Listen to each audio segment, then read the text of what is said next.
कप्तान के पंजाब में तूफानी दौरों का सिलसिला जारी है। भावलपुर में खिताब के दौरान हुकूमत मिलने की सूरत में करप्शन के खात्मे का तरीका बता दिया।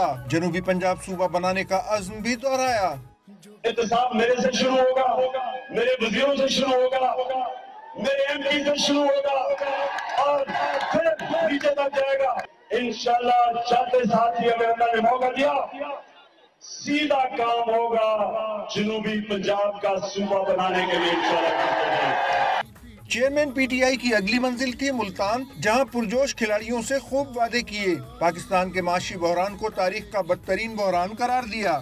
जो मुल्क के सामने बड़ी मुश्किलात अब आई हैं, माशी बुरान, तारीख में सबसे बड़ा माशी बुरान ये नवाज शरीफ और इसाक डार छोड़ के जा रहे हैं।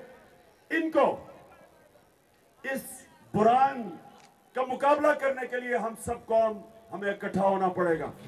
वादा किया कि नए पाकिस्तान में किसी के आगे हाथ नहीं फैलाएंगे।